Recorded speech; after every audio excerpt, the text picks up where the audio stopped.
Hello everyone and welcome back to Plane Time. I'm your host Ben Coleman for today's presentation. We're coming to you live and in the clear. This is live and we're in the clear. We'll explain that later. But from the studios here at Gizmo Productions USA in Oviedo, Florida, thank you, Mike, for allowing us to control your set this morning for a while. And all of the crew that we have here, volunteer crew and support staff, is just phenomenal. Today, it's the third Saturday of the month, and we normally have a conference call with the fan primary folks that help make this go, the leaders, if you will, of the group. And we talk about all sorts of things from weather, SAFE and NAFI, Bahamas, STEM report, weather, accident report, and that's just kind of a general feel for what's going on in our district, or the state of Florida primarily. But we open that up to all over the nation often because this is a world environment that we're in nowadays with the internet. And today we have the opportunity to have one of our strong staff supporters, formerly with the FAA, recently retired. So now he has more time to volunteer for us. It's and again a man that I welcome, like myself, that has never worked a day in his life. You can laugh at that, but if you truly are passionate and love what you do, you never work a day in your life. So I press that on to you. And with that, I welcome Mr. Bob Jex. Thank you, Benji. It's a pleasure to be here. You as well, Bob. And I mean that sincerely, and right down to the shirts. We're Bobsy twins. We're twins. Except he got the hair. I didn't. But Bob has, for years now, provided us with the FAA regulatory guidance updates. And as we were preparing for this chat today, this is a primarily maintenance associated safety presentation. And there is maintenance involved with what we're going to present today. However, more on even from the maintenance standpoint, especially, it's so information, it's just covered up, a cornucopia of information. I love using that word, cornucopia. But it's truly very, very important in this industry, especially in any industry you're in. But Bob is as a master of it, and he's still very active with the FAASteam. And Bob, I'm going to ask you, what's new with the regulations? My goodness, Benji, it's been a huge month this month, and just much more than the ordinary flow and ebb of regulations. There's been a lot more. We've got a lot more to tell you this month about advanced air mobility. A lot more is going on with the unmanned aircraft systems industries. Both of those are growing at an extraordinarily fast rate. We'll get to those in just a moment. What I wanted to do this morning was start off with a recognition and tribute to our late FAASteam lead representative from Vero Beach, Skip Wood. Melvin C. Skip Wood was a leader and a mentor. What a great guy he was. He had a very rewarding naval career. Then he joined the airlines, flew for Pan Am, retired with United, and never really stopped leading the people that he was working with. Wonderful guy, FAASteam lead rep for so long, and just a wonderful individual, great mentor, and we're really going to miss him. Skip Wood, farewell, my friend. I already miss you tremendously. We have a new agreement between Big FAA and the Air Traffic Controllers Union, the NATCA organization. They are going to address the issue of, it's a chronic issue, of controller fatigue. Controllers are traditionally an overworked profession, and there is a new agreement now between the NATCA union and the FAA. It will address controller fatigue. Now there will be a mandatory 10 hours off between shifts. If they work a midnight shift, there will be a mandatory 12 hours off between shifts. The agreement will also address controller training and some other issues as well. Our next regulatory update includes the bipartisan infrastructure law. It got a lot of press, a lot of attention when it was passed earlier this year. The latest tranche of funding for fiscal '24 includes almost $25 million for Fort Myers. They're getting some terminal construction and taxiway construction done, and we have an interactive map in our regulatory updates this month to show where funding has gone in fiscal 24. You can see the state of Florida up there. This is not just the state of Florida, it's obviously all across the country, but of more interest to our listeners is what's going on in Florida. Our next story is the first of two UAS, or Unmanned Aircraft System updates. Flagler County, right up the road, that covers Bunnell and Flagler Beach. They have a wonderful and really leading edge, pardon the pun, drone program where they use a drone to help monitor the beach erosion problem up there. They're spending a lot of money on beach erosion mitigation, and part of that is their new drone program involving a fixed-wing drone.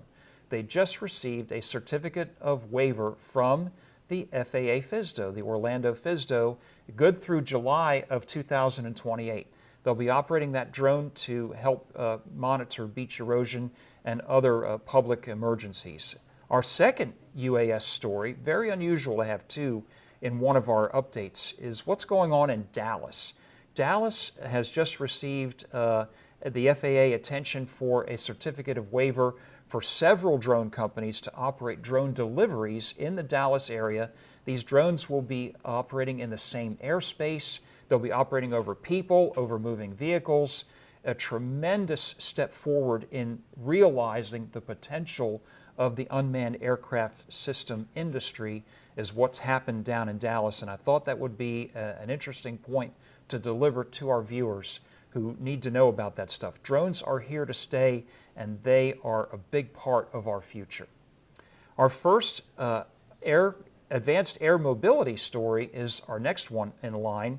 This is a picture of the Avia 250, a very unusual aircraft. Think George Jetson, and you're on the right track.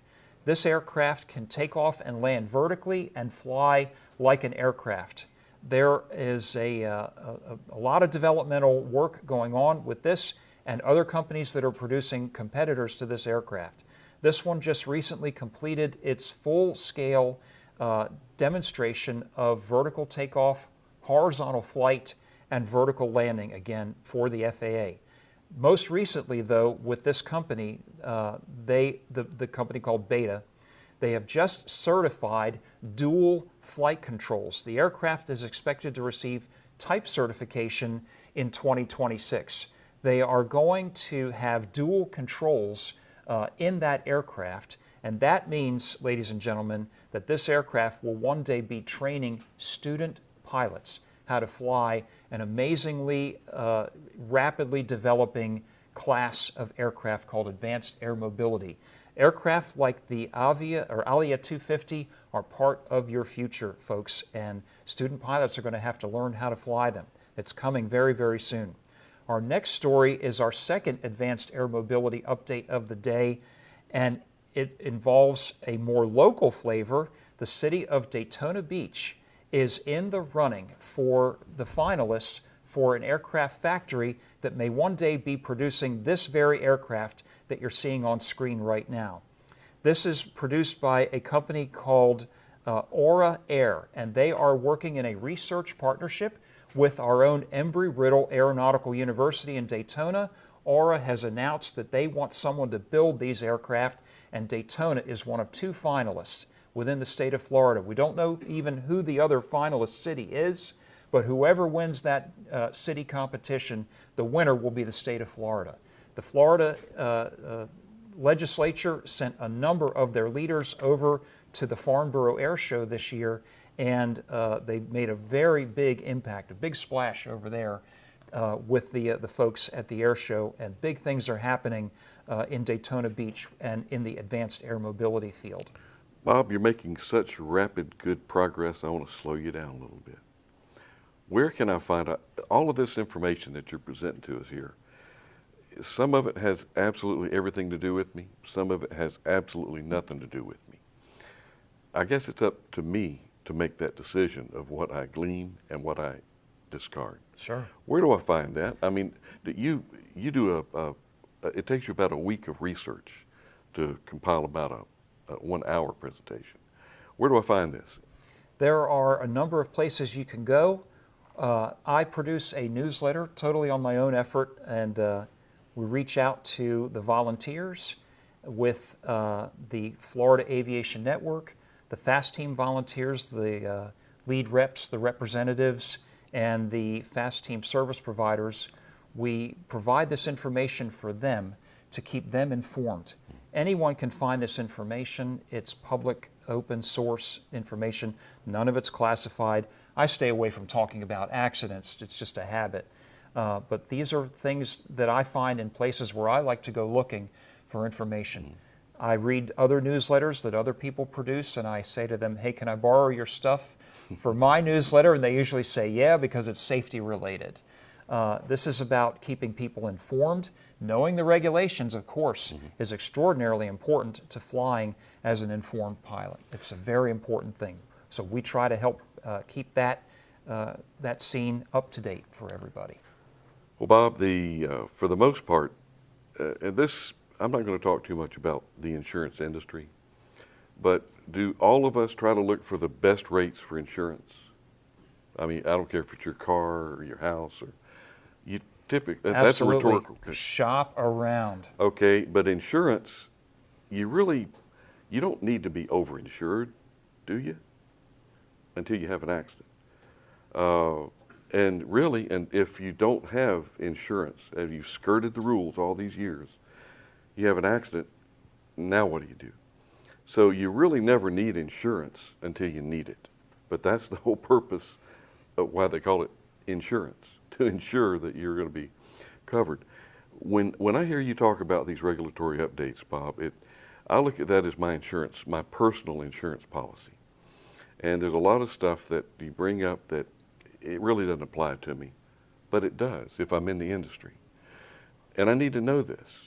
And it's concerning to me that there are a lot of folks out there that only deal with the regulations when they stump their toe over it. And am I in trouble? Well, I don't know. You're asking me, did you break the law? Well, I don't really know. Well, let's dig into it. But the thing is, you need to know about this before the fact, and that's why we go to such great lengths. And that's why Bob is just very, very passionate about sharing things with you that may not have a direct, but it does definitely have an indirect impact on, just like the drones. Bob, jump back in there. As an FAA inspector, I always groaned and rolled my eyes when I would be working a mishap investigation, somebody that ran afoul of the regulations because they didn't know what they were. I would give anybody all day long, if that's what it took, to work with them. If they came to me in advance and said, Bob, I don't understand this regulation, please help me to understand it, perhaps why it is in existence, help me to understand what it means. I said, let's talk, and we'll take all day if that's what it takes. If I can keep somebody on the right side of an accident, on the preventive side, then I will try to do that. If I'm working with them on the back side, that's okay. Let's get them back to the right side of things. And I loved doing that on FAASteam at the Orlando FAASTO, which is the most prolific flight training FAASTO in the country. Love doing that, and like you said, Benji, because I loved what I did, I never worked a day in my life, but it's my honor to work with the Florida Aviation Network and keep that message fresh for everybody that cares to listen in on it. All right, Bob, I've successfully derailed you from your program. It's okay. Let's jump back into it. Let's do it. I think you're up to some changes that are fixed. We are up to some changes. One of the things that the FAASTO does at the FAASteam, in the FAASteam shop, is they process these wonderful awards called the Master Pilot and Master Mechanic Awards. They are lifetime achievement awards for people who have done their piloting profession or their aviation maintenance profession for at least 50 years, some of which can actually be in the military. The award itself is very prestigious. There's only several thousand in each category and only a couple hundred who actually have both awards. The award is traditionally accompanied by a ceremony, but Orlando gets so darn many of these applications that the FAASTO now is overwhelmed and limited on resources. God bless them, and they have to dial it back a little bit. So they'll still process the awards, but they're not going to be doing ceremonies unless the ceremony is handled, say, at Sun and Fun, and then they'll be doing special ceremonies there. But for the most part, they're dialing back in accordance with the limitations of their time and human resources. So that's for me, it's a bit of a disappointment, but I can certainly understand it. I absolutely understand it, and I want to make sure people understand that it's not because they don't care. They care a lot, but a person can only do so much with what they have, and so we want to make sure that folks know to help manage their expectations when they apply for these wonderful awards. I know many of us would like to get them one day if we're pilots. Benji, if we live long enough. Benji, you may actually be having 2 of them one day. I don't know. If we live long enough. If God wills it, we'll have these awards, but they'll keep going, and the FAASTO will continue processing them. But if you're an applicant, please don't expect a ceremony. It'll probably be mailed out to you, and I offer whatever help I can to help a person apply for these awards. It's just an evolution in the manning of our profession. Our next story, by the way, I produce a newsletter that many people can get. If you are interested in subscribing to it, we'll provide my contact information at the end. I'd love to send it out to you. All of this is open source. Everything is referenced to a link that you can see after the article comes out. Our next story this month is produced by the General Aviation Joint Safety Committee. They produce 2 lists. One is the topics of the month for the fiscal year.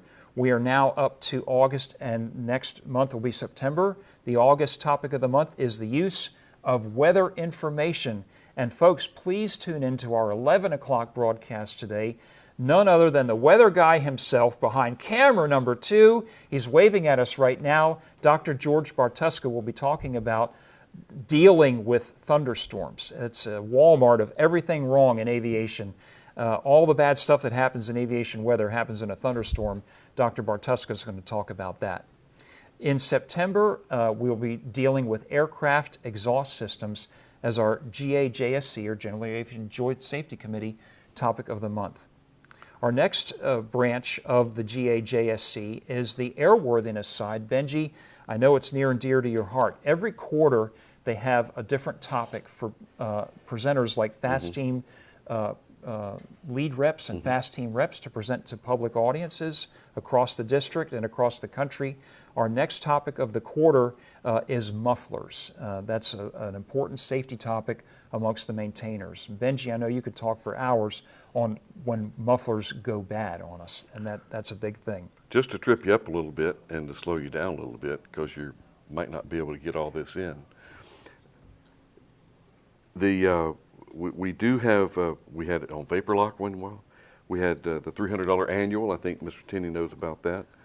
And there's other different things in maintenance that we need to be aware of. Sure. Maintenance-related accidents was one of our topics of the quarter for the airworthiness topics of the quarter. Actually, maintenance-related accidents is something I've been very interested in for a long period of time, is what happens when an aircraft goes down.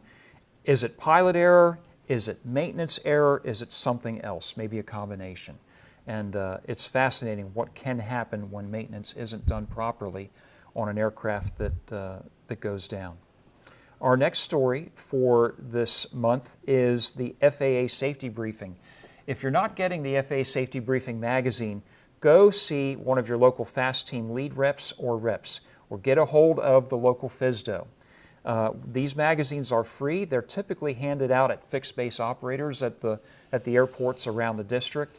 This is what the cover of the current issue looks like. The theme is Aviation Educators, and I want to tell you folks, there is a stacked deck with the Florida Aviation Network who's bringing you this presentation this morning. We have some real royalty within our midst. We have Ron Timmermans in the studio today, working with volunteering with the Florida Aviation Network. Ron was your CFI of the Year and now is in the National Flight Instructors Hall of Fame. Bob Rasky, who just retired from a major airline, was your CFI of the Year for 2023 into 2024.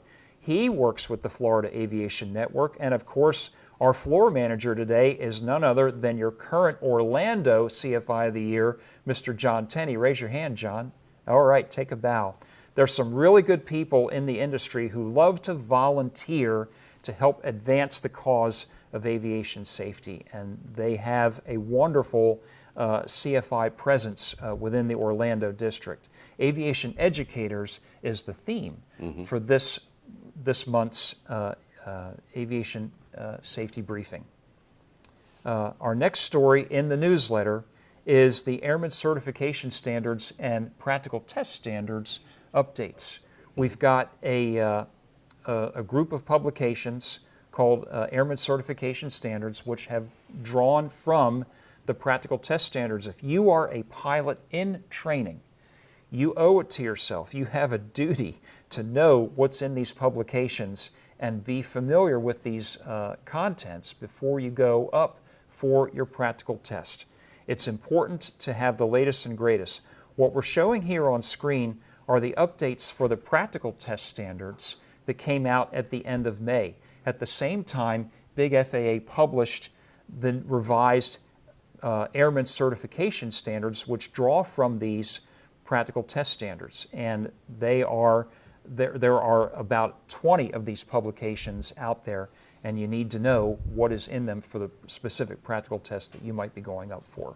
So we publish that as a service to our readership so that they know what to be carrying into their practical test. We have a lot of student pilots in training within the group that I reach out to every month, so it's a pleasure to do that.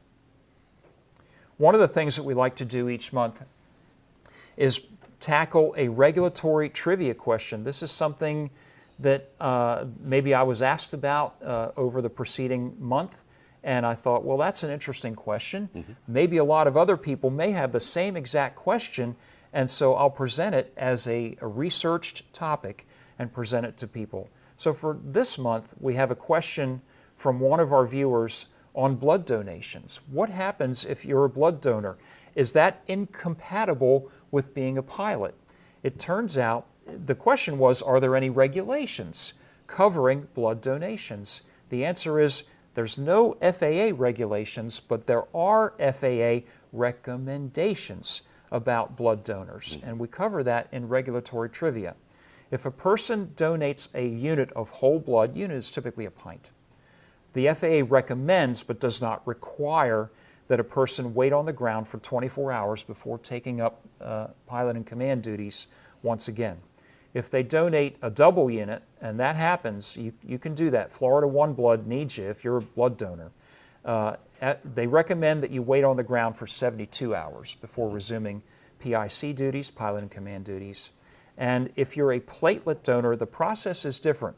Red blood cells are returned to the body after a platelet donation, and therefore the downtime is much less, only 4 hours instead of 24 for donations. I want to put in a plug for Florida One Blood. If you think you might be eligible to donate blood, my goodness, there is a community of receivers out there that needs your blood. Cancer patients, leukemia patients, many people with various diseases need blood donations, and we still, in 2024, don't have a way of manufacturing blood. We still need people, real live people, to donate blood. Please work with One Blood and donate if you can. And Bob, just to slow you down just a little bit, some people that was me tapping on the desk, guys. Don't relax. That was me tapping on the desk. Some people don't understand why it's important to wait that period after even given one unit. Sure. And to my information, if your blood pressure's a little bit on the medium or low side, it can cause you to be a little bit lightheaded. It can have an impact on the way you feel. Absolutely, and obviously it depends on the operating environment that you're getting ready to go into. The key thing here is what is going on with your red blood cells. If they're extracted in a whole blood donation, they're not going back into your body, and your body now suddenly has less capability to transport oxygen on that hemoglobin in those red blood cells. That is why they recommend that you stay on the ground for at least 24 hours after donating whole blood.